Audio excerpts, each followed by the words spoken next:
युधिष्ठिर यज्ञ वर्णाश्रम वर्णन का क्या महत्व है।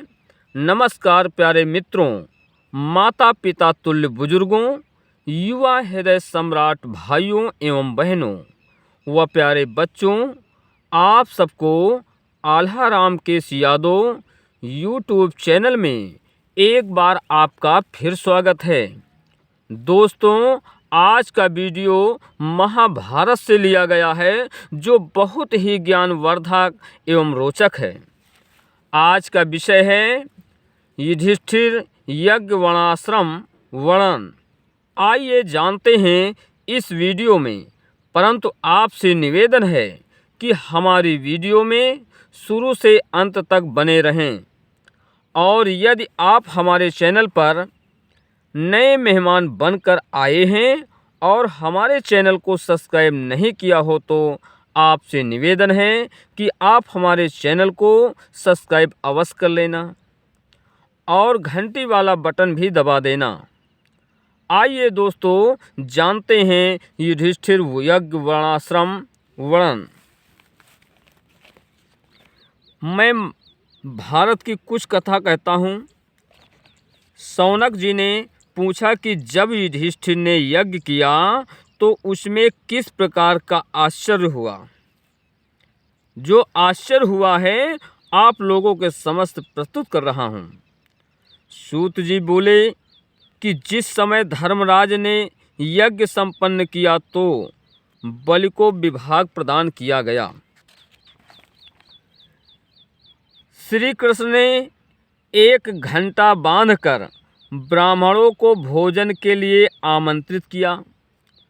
भोजन करने के बाद सब ब्राह्मण आराम करने चले गए, किंतु घंटा नहीं बजा।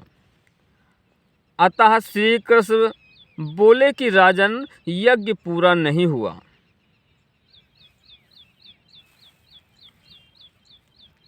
जब ये बात श्री कृष्ण ने बताया, उसी समय एक न्योला आया।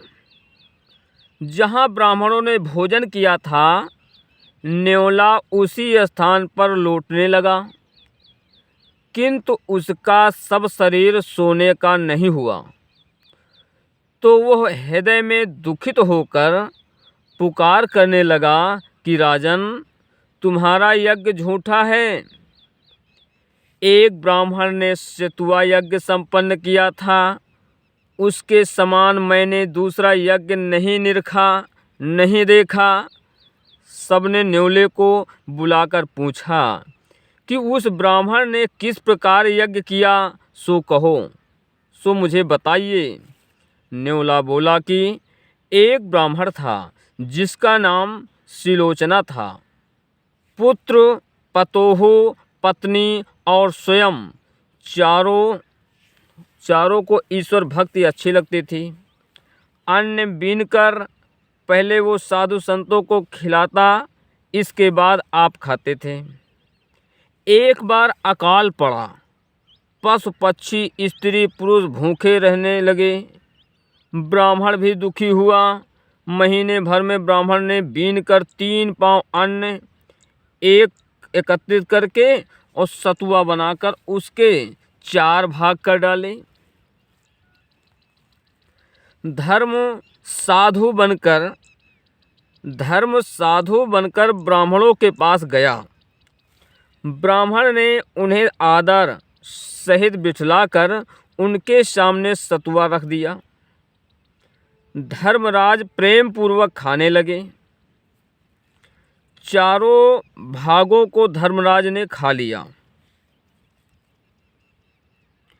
चारों के भाग को खाकर ब्राह्मण बोले कि मैं धर्मराज हूँ, तुम्हारी परीक्षा लेने आया था। तुम्हारे समान दूसरा संत नहीं है। अब तुम भगवान के धाम में जाओ। तभी देवता विमान ले आए और फूल बरसाने लगे। चारों को विमान पर चढ़ाकर सुरपुर में उनको स्थान दिया गया, जहाँ उस साधु ने जाकर भोजन किया था। वहाँ जाकर मैं लौटा था, सो मेरा अर्ध शरीर स्वर्ण का हो गया था, क्योंकि वहाँ आचमन का इतना जल नहीं था कि उससे मेरा पूरा शरीर भीग जाता। मेरी उम्र में वैसा यज्ञ दूसरा नहीं है। तभी से मैं तीर्थों और यज्ञों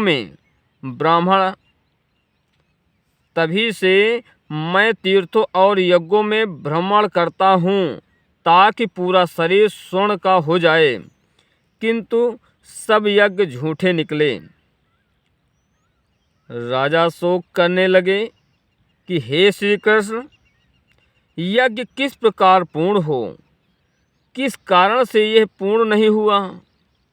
श्री कृष्ण बोले कि इस यज्ञ में किसी वैष्णव ने नहीं खाया, केवल ऋषि वृंदों ने जहाँ तहाँ खाया है। श्री कृष्ण बोले कि 5 प्रकार के दोषों से रहित वाल्मीकि स्वपच साधु हैं। युधिष्ठिर उन्हें लिवा लाए। द्रौपदी ने उन्हें अनेक प्रकार के भोजन कराए, किंतु भक्त ने सब भोजनों को एक ही में सान डाला। द्रौपदी सोचने लगी कि यह इनका स्वाद क्या जाने। तभी उसके खाते ही घंटा सिर्फ एक दफ़ा बजा। ये सुन राजा प्रसन्न हुए, किंतु श्री कृष्ण सोचने लगे कि यह घंटा बार बार क्यों नहीं बज रहा है। श्री कृष्ण सबसे बोले कि सच सच बतलाना कि भक्त को देखकर किसने क्षोभ किया है।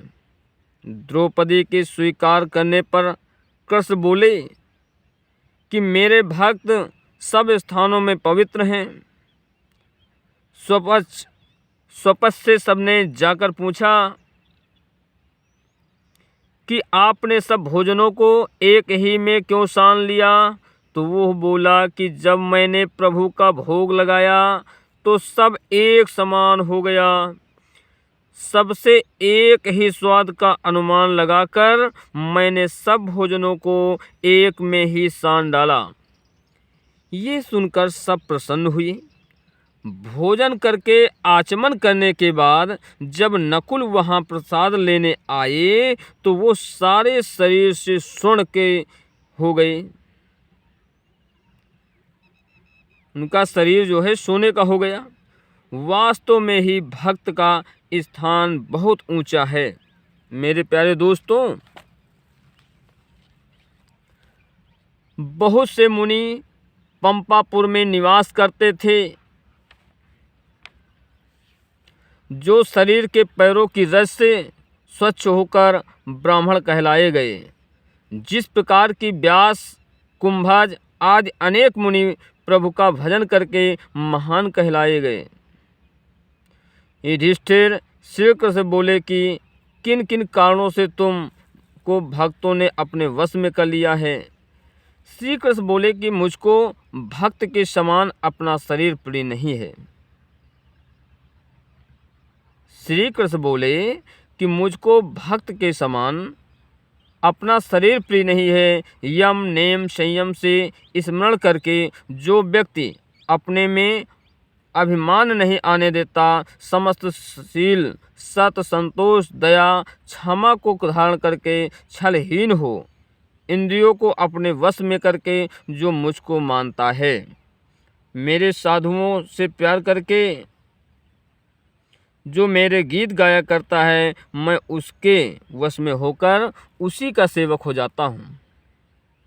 युधिष्ठिर ने जब वर्णाश्रमों के धर्मों के सुनने की इच्छा प्रकट की तो श्री कृष्ण बोले कि ब्राह्मणों का कर्म संध्या, मज्जन, होम, यज्ञ, श्रुतिका, पाठ, देव पूजन, क्षमा, तोष और अतिथि सेवा आदि हैं। क्षत्रियों के गुण हैं क्षमा, तेज, अतुल बल, उदारता और ब्राह्मणों का आदर करना। वैश्य धर्म है ब्राह्मणों की भक्ति, ईश्वर की उपासना, दान देना, व्रत करना। तीनों उपरोक्त वर्ण ब्राह्मण वैश्य क्षत्रिय की सेवा करके पाने से जो बिना कपट उसे धारण करता है वो शूद्र है। कड़वे वचन और झूठे बोलने वाला नास्तिक होता है। अशौच करने वाला चोर, कामी, क्रोधी और नास्तिक ये नीच हैं। अपने कर्मों पर चलने से अंत में वैकुंठ मिलता है। पथ भ्रष्ट को नरक प्राप्त होता है। अब आश्रम कहता हूँ, ब्राह्मण बनिए और क्षत्रिय, तीनों की विधि एक ही प्रकार की सी है। गर्भधारण इत्यादि संस्कारों को अच्छा कर देता है। ब्रह्मचर्य के धर्म है कि गुरु के पास रहें, वेदों को माने, दंड कमंडल, मृग चर्म, मेखला इत्यादि लेकर केश, नख, बिंदु का कभी त्याग न करें। नित्य संध्योपासना, शौच इत्यादि तीनों समय प्रातः, मध्याह्न, संध्या नियम पूर्वक करके संसार के रोगों से मुक्त होकर थोड़ा भोजन करें और मेरे समान ही गुरुजनों का सम्मान करें। ब्रह्मलोक चाहने वालों के लिए कामी और स्त्री भूलकर भी नहीं चाहे। काम की इच्छा न रखें। श्रुति को पढ़कर घर में आकर युवती को ग्रहण कर जप, दान तथा धर्म को करें। ब्राह्मणों से वेद पढ़ें और सुनें, यज्ञ कराएं, सबको पालन कर क्षत्रिय मर जाएं, किंतु सबको पालन कर क्षत्रिय मर जाएं, किंतु भीख मांगना नरक मांगना होता है। गृहस्थ का ये धर्म है कि वो 5 यज्ञ अवश्य ही करें। पाठ और ऋषियों का स्मरण कर हवन और देव पूजन करें। श्राद्ध द्वारा पितरों को संतुष्ट कर अतिथि का अन्न और जल से स्वागत करें। दुश्मन को भी मित्र समान जान दुखी न करें और संसार को असत्य समझें। जो अपने को सब कुछ समझता है वो मेरा भक्त नहीं है, उसे खल समझो। 50 साल तक गृहस्थ जीवन बिताकर वन में जाकर तपस्या करें। वनवासियों की तरह रहे, फल फूल खाए, प्राणायाम धारण करें, वल्कल वस्त्र पहन रिद्धि सिद्धि के चक्कर में न पड़े। ये वानप्रस्थाश्रम के लक्षण हैं। भूख लगे तो नगर में ब्राह्मण से चुटकी लेकर नदी या तालाब के किनारे पकाकर थोड़ा भाग निकाल पशु को देकर यह जल में डाल दें।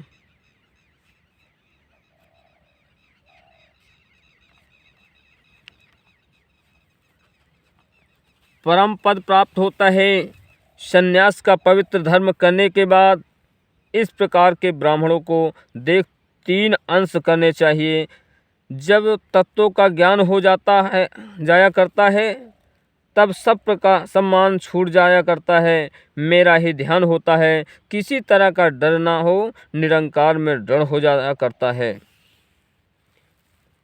दूसरों के पदों पर ही ले चलने वाला श्रेष्ठ परमहंस कहलाया जाता है, अन्यथा उसे भ्रष्ट समझना चाहिए। मेरे भक्तों का हृदय पावन और वासना रहित होता है।